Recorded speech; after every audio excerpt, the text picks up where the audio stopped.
Magandang gabi. Ito, yung sinasabi ni Congressman Antonio Tino at saka ni Congressman Igay Arriese na ebidensya na nila na nagnakaw si BBM sa flood control ay kinumpirma pala ni ni Liveste na may text message si BBM papunta kay Bersamin. At higit sa lahat, pumunta pa si Bersamin. Pumunta si Bersamin sa bahay ni Libeste. May dalang abogado, nag-execute ng affidavit at pinanindigan na siya ang ginawang bagman. Bagman ni BBM. Kinumpirma na may text message si BBM sa bagman niya na ang pangalan ay si Adrian Bersamin. Patay kang bata. Tapos binasura ng House of Representatives. Kasi daw wala daw ebidensya. Ay, ladies and gentlemen, ang problema po sa ating bayan ay masyadong mapagpaniwala sa mga fake news, sa mga depensa ng mga tao na magnanakaw kagaya ni BBM. Okay, balikan natin ang impeachment. Isa sa mga akusasyon ng Makabayan Black Party List laban kay BBM para sa impeachment sana na binasura nila ay mamaya sasabihin ko na ang pagbabasura ay grave abuse of discretion na pwedeng basihan para umakyat sa Supreme Court. Ang isa sa mga reklamo nila na Makabayan Party List na inendorso nila yung reklamo nila ni Lisa Masa et al. Kasama dyan si Teddy Casino, si Nery Colmenares, si Renato Reyes, at marami pang iba. Inendorso ni Attorney Rene Luisco, ni Sara Ilago, mga congresswoman yan, at ni Congressman Antonio Tino. Ang basihan nila sa kanilang reklamo, isa sa mga reklamo nila ay yung pagnanakaw sa flood control. Isa sa pinakamatinding reklamo na ginawa ng Makabayan Party List ay yung binanggit nila na may ebidensya pala, nagpadala pala ng text message si Bongbong Marcos na kinumpirma na natanggap ang 8 billion pesos na galing kay Roberto Bernardo. Grabe. Grabe. Tapos ganun na lang kadali ninyong binasura. Ha? Shout out Parinti sa Roy Mesa sa Canada, ha? Sa Alberta. Mga Mesa kasi kamag-anak namin. Okay. Tapos Julita Tiborcio. Good evening po. Tapos Laili, I'm watching from Poland. Thank you so much, attorney. Salamat po sa inyo sa Poland. Si Ate Hides Mix Vlogs. Sige, magandang gabi po. Ito po, ito po ang matindi. Ngayon, kung gusto ko, mapakinggan ninyong direktamente mismo yung sinabi ni Tinyo. Ito, pakinggan natin si Congressman Antonio Tino na ang pinakita pa pinakita pa kay Nilibeste sa kanila. Tapos si Libeste pinakita pa yung CCTV nang dumating si Adrian Bersamin, dumating sa bahay nila at nag-execute ng affidavit na kinumpirma niya may kasamang text message. Yan pala ang dahilan kung bakit pinipisti si Libeste, pinapag-abroad. Kaya nag-abroad. Yan pala, may hawak siyang ebidensya na text message ni Bongbong Marcos kay Bersamin na natanggap niya ng 8 billion. Grabe itong bata nyo. Siguro sa tingin ko hindi na matiis ito ni Lucas Bersamin. Alam mo naman, knowing Lucas Bersamin, ang pinagpipitagang tao diyan sa Abra. Taga-Abra ito. Isa itong Ilocano na mataas yung mataas po yung reputasyon niya. Kaya nga, Gyamanak, Adrian Bersamin, sa ginawa mo makabayan po 'yun. At ito sabi ni ni Libeste, in due time ilalabas niya. Ito, pakinggan muna natin si Tinyo.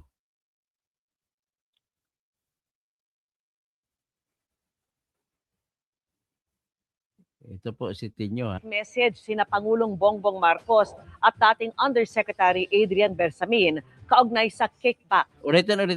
May palitan umano ng text message sina Pangulong Bongbong Marcos at dating Undersecretary Adrian Bersamin kaugnay sa kickback sa flood control. Ayon sa nagsiwalat nitong si Representative Antonio Tino na isa sa nag-endorso ng impeachment complaint laban kay Marcos, lumalabas na bagman ng Pangulo si Bersamin. Depensa naman ng palasyo, wala itong katotohanan. At nakatutok si Tina Pangiliban Perez. Pinatay at inilibing na ng Kamara kahapon ang impeachment complaints laban kay Pangulong Bongbong Marcos. Pero hindi pa sumusuko ang Makabayan Bloc na nag-endorso sa pangalawang reklamo laban sa Pangulo.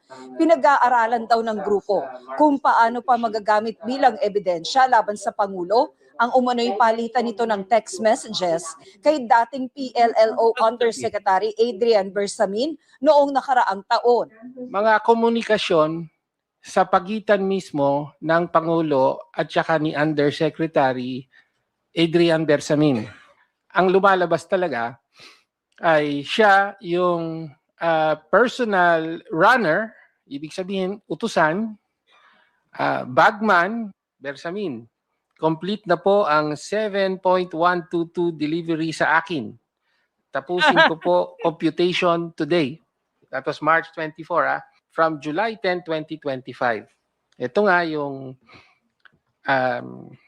nagpapaabot si Bersamin na meron pong cash delivery. Dadalhin natin sa 2 billion, dadalhin sa Nara Residence. Okay? Ang Nara Residence, yan yung sa Forbes Park. Number 19, Nara Residence. Bahay dati yan ni Michael Yang. At ang sabi naman ng Pangulo, quote, sasabihan ko si John Baris. John Baris. Sino si John Baris? Sumagot si BBM. Sasabihan niya si John Baris. Quote. Sabi ni Tino, pwedeng ibangga ang umano'y text messages na ito sa pahayag noon ni dating DPWH Undersecretary Roberto Bernardo. I-correlate natin ito dun sa salaysay naman ni Bernardo na in March, meron siyang kinomplete na mga deliveries including one delivery of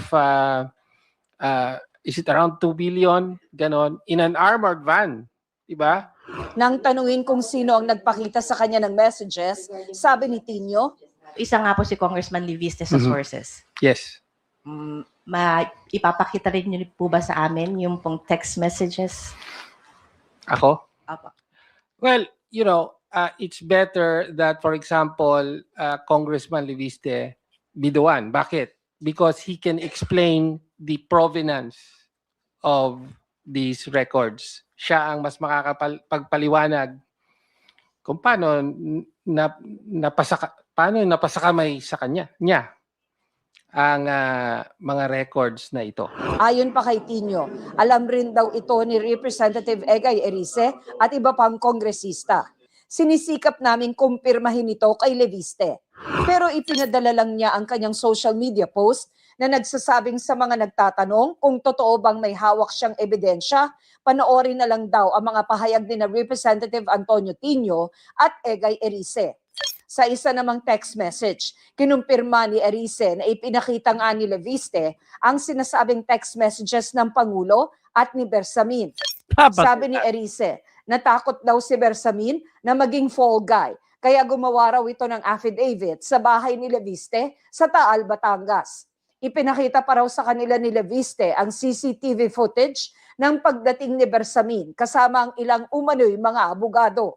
Nais ngayon ng Makabayan Block sa Kamara na maggamit ang mga ito sa mga investigasyon. Hinahamon natin ang Office of the Ombudsman, gayon din ang kapulungan na ito. Itong bagong developments na ito, seryoso at hindi dapat ipagsawalang bahala. In-explore po ng Makabayan, pinag-aaralan yung pag-file ng kaso laban sa mga opisyales na sangkot.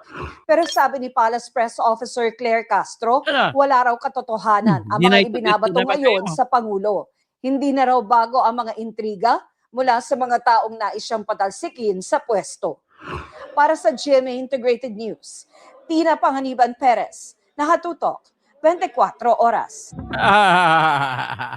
Patay kayo, patay.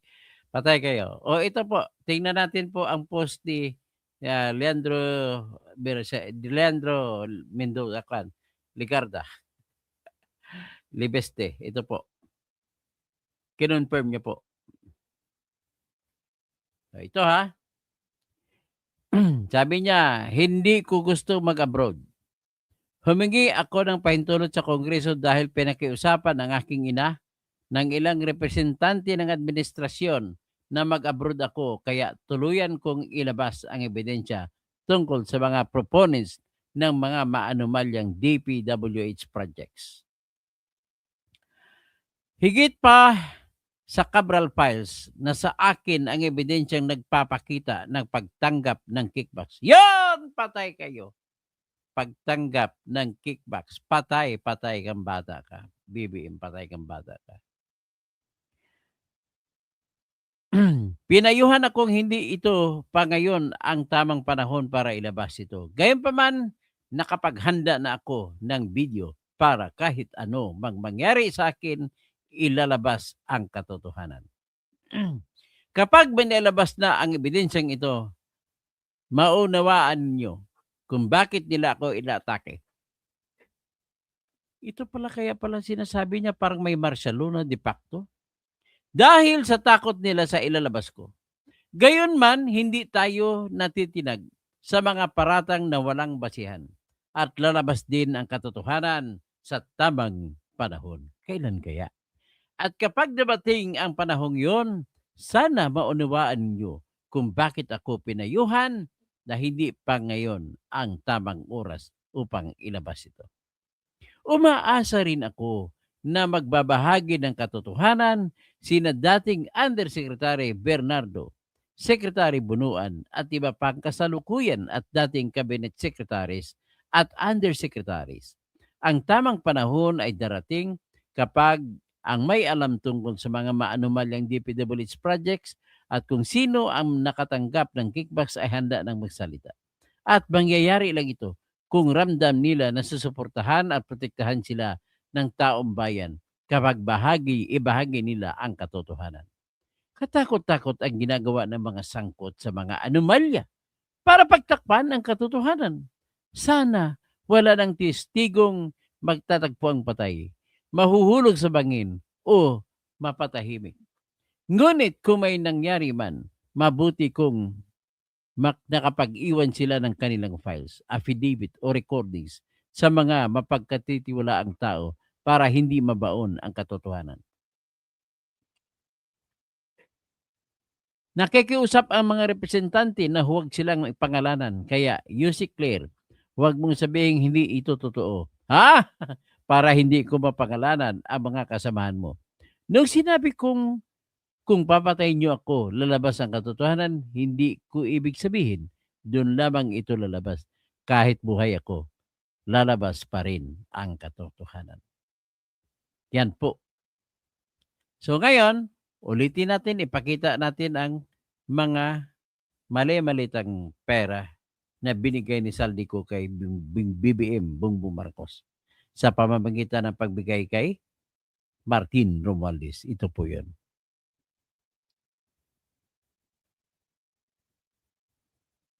Yan.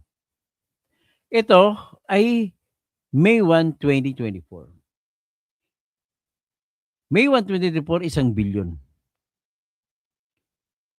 October 2, 2024, 1 bilyon. June 14, 2024, 1 billion. November 29, 2024, 28 luggages, 1 billion. January 11, 2025,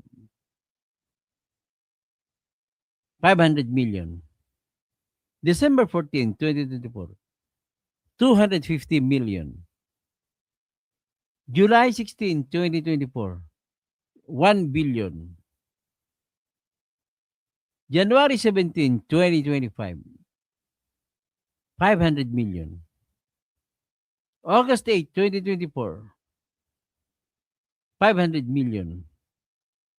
June 3, 2024, 1 billion. March 12, 2024, 1 billion. November 15, 2024, 1 billion. August 16, 2024, 400 million. September 16, 2024, 500 million. July 15, 2025, 500 million. February 1, 2025, 500 million. July 27, 2024, 1 billion. February 10, 2025, 500 million. May 14, 2024, 1 billion. May 29, 2025, 500 million. January 12, 2025, 500 million. April 16, 2024, 1 billion. March 11, 2025, 500 million. June 27, 2024, 1 billion. November 29, 2024, 1 billion. January 8, 2024, 1 billion. January 8, 2024 again, 1 billion. January 14, 2024, 1 billion. Yan po ang listahan. So, ito po yung itong kinonfirm, kay Yusik Cadiz, ito yung binigay ni Adrian. 1 billion, December ang nangyari. So, nagsumigo din sa kwento ni Toby Chanko. So, yan na po ang ating nakikita. So, ano pa bang gusto nating titingnan para patibay, para patunayan?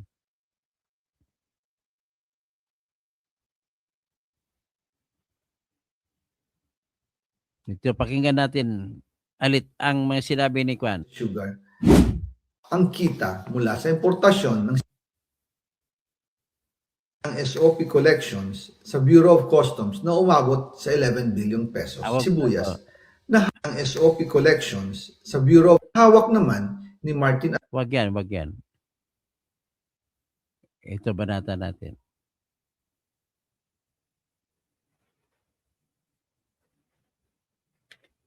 Wag mo akong pigilan sa mga insertions ko. Wag ka nang makialam sa budget. Ito yun. Ito yung may Ginagawa ko lang ang mga utos niya tungkol sa mga insertions na sinasabi niyang hindi na raw niya makilala. Nagsabi na pinapa-insert ng mga projects ang Pangulo na worth 50 billion pesos. Naging malinaw sa akin na siya mismo ang nag-utos kila Secretary Mina Pangandaman at Yusek Adrian Bersamin ang gusto niya ng 50 billion pesos na insertion. Ngunit ang sagot ng Pangulo, humingi ka ng bago or dagdag na insertions. Bakit hindi niya agad tinanggal noon pa? Kasi mismo siya ang nagbibigay ng utos. Ako mismo ang nakasaksi at nakausap ng mga taong direktang sangkot. Hindi lang po ang Pangulo ang may insertion sa budget. Pati po si Congressman Sandro Marcos.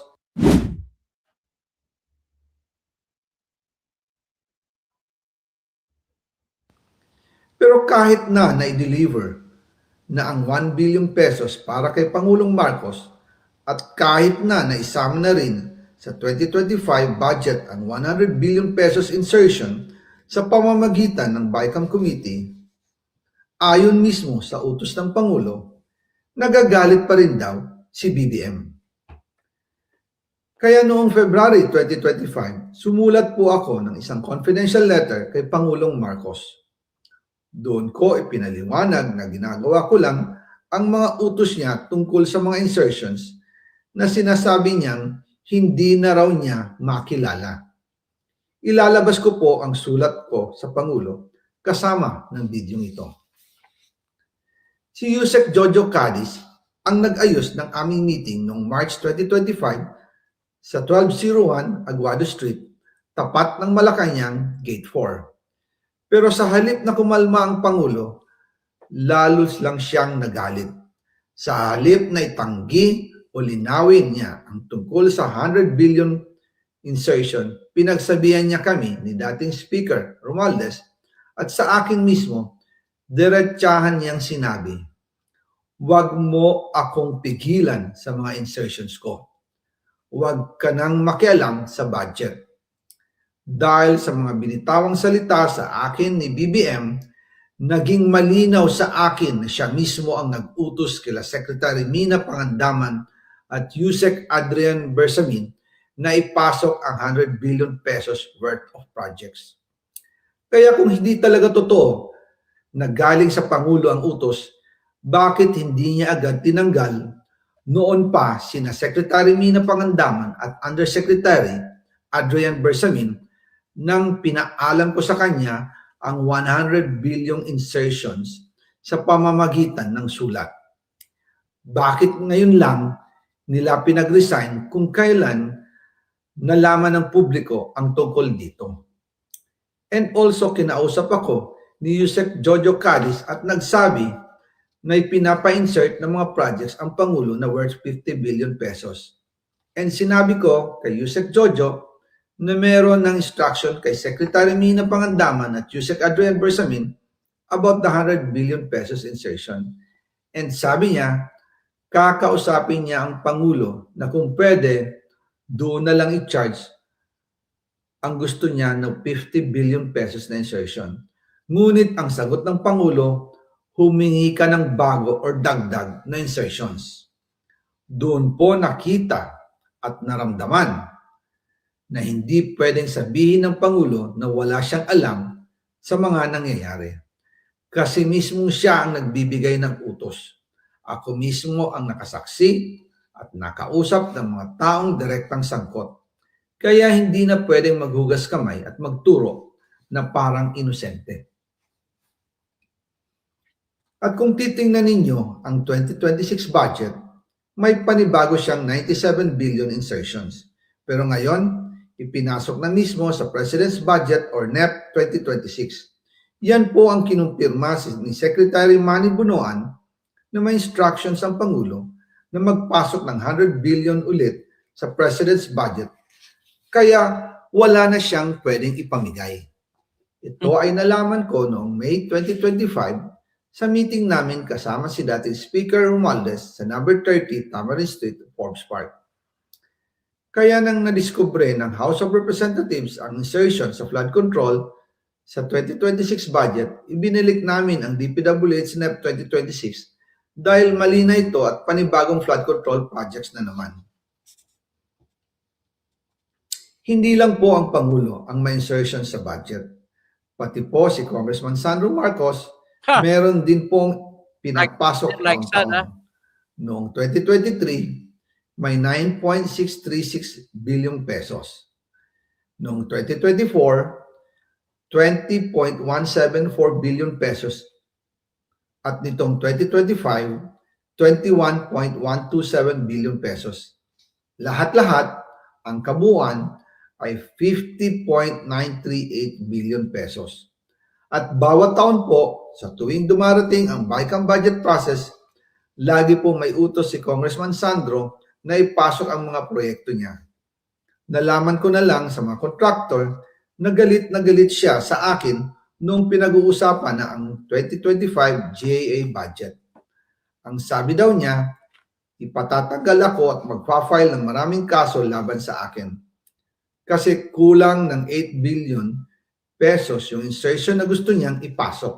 Ang dahilan daw, may mga contractor na nakapag-advance na sa kanya at dahil hindi na ipasok ang buong halaga, kailangan daw niyang magsauli sa mga yon.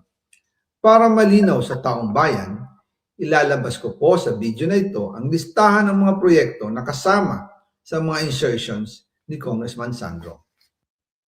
Yan. Kitams? Huwag mo akong pigilan. Okay, ha? Kita nyo? Ganun po kasimple ang nangyayari sa atin. Simple lang sila magnakaw. Simple lang, pero sobrang rock. Okay. Bakit pabayaan natin? Ano ang meron sa mga congressman na yun at binoto nila na ibasura ang impeachment complaint na iyon ang laman? Puno ng ebidensya. Ladies and gentlemen, nais ko maintindihan po ninyo na ang proseso sa impeachment ay may tatlong yugto para malaman mo kung merong probable cause o wala. Ladies and gentlemen, ang unang yugto ay yung titingnan mo kung sapat ang forma ng reklamo. Magiging sapat ang forma ng reklamo kung meron itong nakakabit na sinumpang salaysay na kung tawagin ang pangalan niya ay verification. At nakasaad yan sa verification na sinasabi ng tahasan ng nagrereklamo na nabasa niya ng buo, na unawaan niya ng buong buo ang kanyang sariling reklamo at kanyang sinisigurado na ang mga ito ay hango mula sa kanyang personal na alam at sa tinatawag na autentiko na pinagmulang na mga mga resibo, mga dokumento. Nakapasok. So, dalawang reklamo, sinukat, pumasok yung reklamo ni Attorney Andre De Jesus na inendorso ni Congressman Jet Nisay ng Pusong Pinoy Party List at yung isang reklamo ng Liza Maza et al. Na nag-allege na napakarami ng mga pagnanakaw na inendorso ng Makabayan Party List na si Attorney Rene Luisco, si Sara Ilago at saka si Congressman Antonio Tino. Malaman, tama pagkasabi. Ang ikalawang yugto ng pagsusukat ay titignan kung sapat ba ang pagkabanggit ng reklamo sa kanyang mga detalye para kung totoo yun ay sapat na para magiging guilty si Marcos. Yun lamang yun. Hindi pa hinahanap ang dokumento. Hindi pa hinahanap ang ebidensya sa pangalawang yugto. Anong ginawa ng House of Representatives na committee ni Jinky Luistro? Nakapakakurap talaga ng babaeng ito. Ang ginawa nila, nag-motion, siyempre usap-usapan lang. Pati si Leila de Lima, nakiayon eh. So, nag-motion na si Leila de Lima na huwag nang isama ang pagtingin sa ebidensya. Titingnan lamang ang aligasyon. Ano ba nangyari? Hindi nga sana dapat binumusin yun. Bakit? Kasi utos na yan sa House Rules na yun lamang ang kailangan. Tingnan lamang ang aligasyon. Walang pagtingin muna sa ebidensya. So ngayon, ibig pong sabihin, wala pong pipilian, hindi makapagpili ang mga congressmen. Hindi nila maipasok ang kanilang choice kasi po very ministerial naman ang utos. Kapag nakita mo sapat ang pagkwento, ay sapat na yun, hindi mo pwede kontrahin. Kinontra nila, ang ginagawa nila, binago nila ang rules in the middle of the game. So labag yan sa House rules. Kasi mas mataas pa yung rules ng House kaysa yung pag-motion ng committee. Ang committee makagalaw base lamang, sundin lang kung ano pagpatakbo base sa utos ng House rules of impeachment. Bagkos ang kanila nag-motion, so nanalo ang motion ng kalaban ni Dilema. na sinabi, hindi, dapat isama muna, tingnan din ang mga ebidensya. Ngayon, dahil sa ganon, lahat na ng mga akusasyon sa impeachment na reklamo ni Andre De Jesus na ang kanyang unang reklamo ay bangag o adik si BBM, sapat na po yung ebidensya na si Amy Marcos ang nagsasalita. Kasi magkakapatid yan. Hindi magsasabi ng hindi totoo kung hindi totoo laban sa kanyang mahal na kapatid. Kung meron man siyang pakay, ay kung bakit sinabi kailangan niya ng katarungan at kailangan niya na magamot ang kanyang kapatid. Siyempre, mahal yung kanyang kapatid. That's all. Pero bakit nyo pa hinanapan ng ebidensya? Hindi na dapat kailangan hanapan ng ebidensya. Kasi kung siya'y bangag, hindi na po niya matutupad, nilabag niya po ang tinatawag na batas. Batas na bawal gumamit ng gamot. Na bawal ng gamot. Nandyan po pinaparusahan niya ng kulong sa ang kulong niyan ay correctional penalty sa ilalim ng Republic Act 9165. At isa pa, nilabag niya rin ang Section 1, Article 11 ng Constitution kung siya'y addict. Bakit? Kasi sinasabi po sa Section 1, Article 11, public office is a public trust. Public officials and employees must, at all times, be accountable to the people. Serve them with utmost responsibility, integrity, loyalty, and efficiency. So how can you be efficient if you're addict? Act with justice and patriotism and live modest lives. Paano niyo matutupad yan kung siya'y addict? Sapat na eh. Sapat na ang aligasyon. Hindi pa na muna hinahanapan ng ebidensya. At kung ebidensya hanapin yun, ang kasunod na tanong, dapat sapat na ito na sitwasyon para magsusumiti si BBM sa drug test. Dahil hindi siya nag-take ng drug test, iyon ang papasok sa kanya, matatanggal siya pagka-presidente. Next, yung pagpa-aresto niya kay BBM at kay Duterte, siya yung isip niya, siyang utak nun, siyang presidente, siya nagmando nun. At bakit niya pina-aresto kahit na walang warrant of arrest ng local court? Yan, patay siya dyan.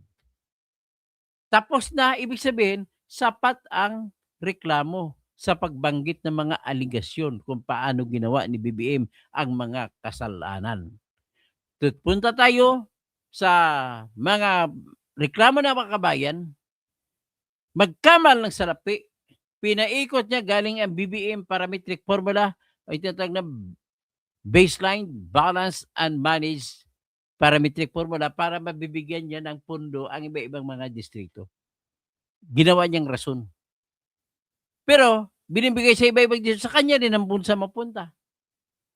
Ganun po. At saka, yung pag-deliver ng 8 billion, may ebidensya sila ni Antonio Tino na nagpapakita na may text message si BBM kay Yusek Adrian Bersamin.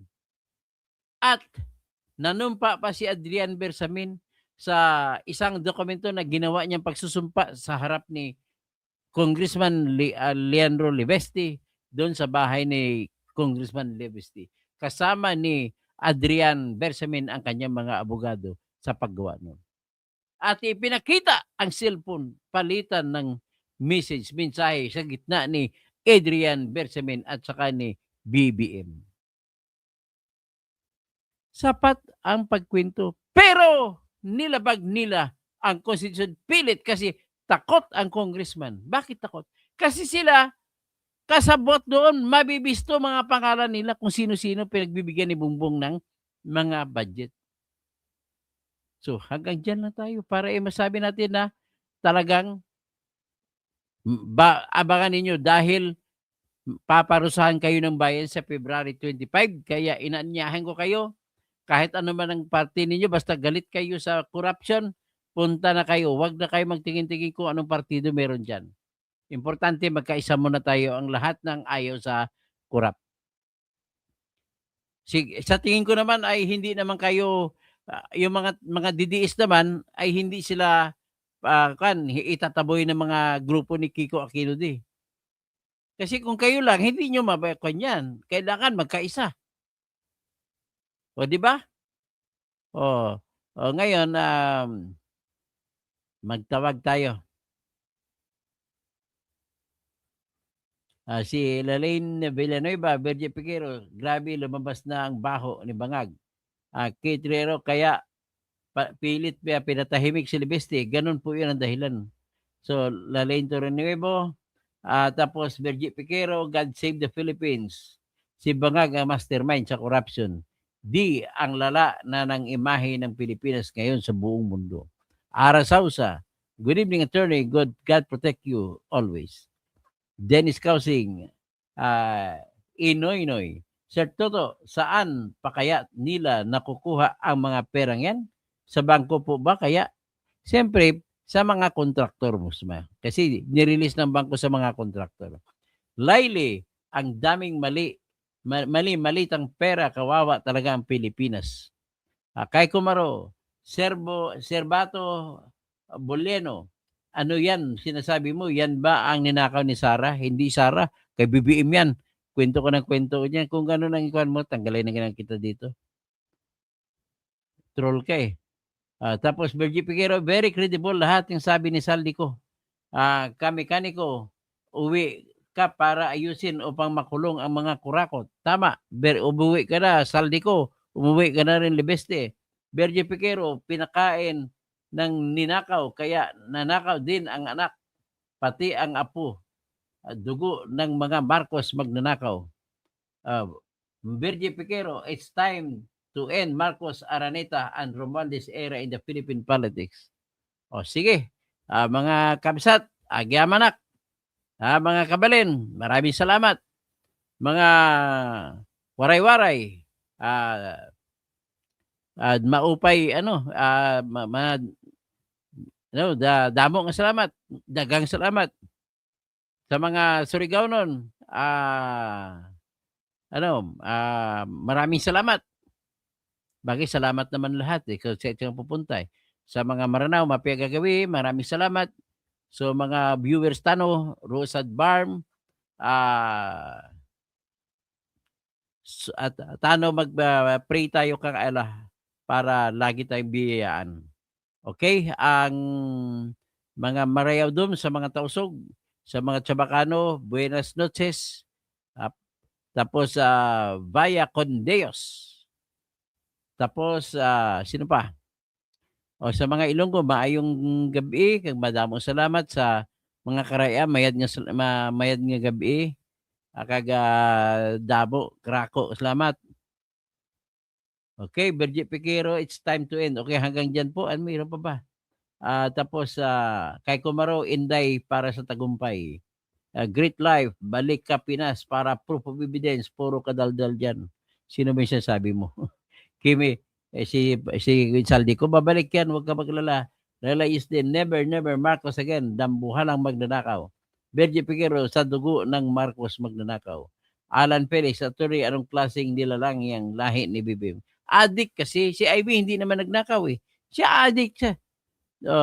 Emers, didilis na lang ang maniwala dyan. Bakit? Maniwala ako, didilis ako. Sige, tawagin mo ko didilis. Magaling na didilis to. Hindi ikaw kagaya mo ng utak mo, biya. Global man. Alam mo, totoo na yan, hindi ka pa maniwala dyan. Sumuko ka na, Bato. Si Bato, wala nung kinalaman ni Bato sa istorya natin ngayon. Virgie Piquero, very credible talaga, sabi ni Saldi. Kay Kumaro, organized syndicate and well-funded by the government officials. Virgie Piquero, bend the law.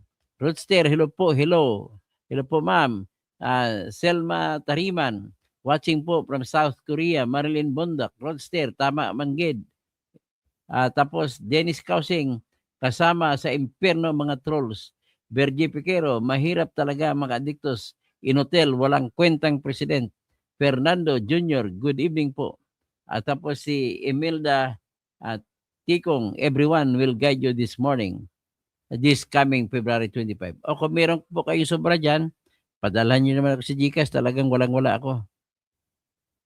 Walang mga nagbabayad sa atin ng mga tinutulungan natin. Panay walang pera dahil naikot na sa kwan. Napuno na sa bulsa ng mga drug lord, mga kwan, flood control lord. Ayun.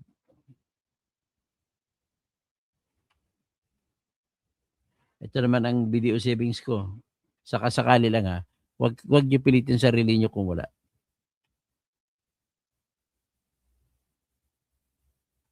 Anyway, isang araw pa lang naman ako walang kain. Magpapasting na lang ako. Hindi naman tayo mamamatay kahit isang taon walang kain. Basta may tubig lang tayo iniinom. Yan po. Sa Diyos ang awa, sa Diyos ang gawa. So, ako po ay nagpapatuloy na pag-ingay kasi pag walang magagawa, kung tatahimik ang mga mabuti, mananaig ang mga masasama. Ganun po yun. Kaya hindi lang tahimik, para gigihan natin para kailangan, sabi nga ng Edmund Burke, the greatest politician on earth, sabi niya,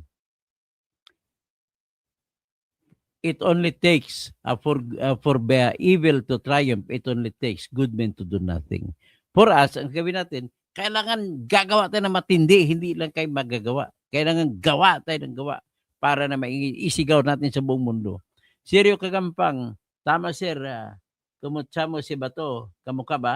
Pareho kayong gonggong, tatay nyo karton.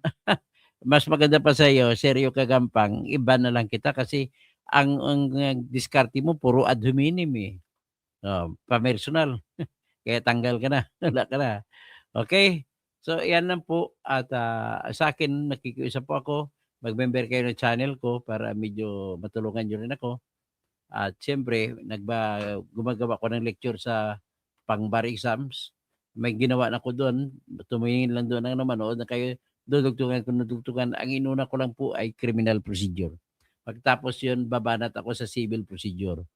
Bakit ko inuuna ang mga procedure? Tapos special procedure. Kasi ang lahat po ng batas ay ini-implementa ng lahat ng ating course procedure. Pagtapos yan, saka ako papasok sa Constitution. Kasi ang Constitution covered ang lahat ng mga batas. Tapos, kahit ano pang question kahit sa mga sabihin mo commercial law, pwede mong gamitan ng Constitution ang sagot. So, magandang gabi po sa inyong lahat.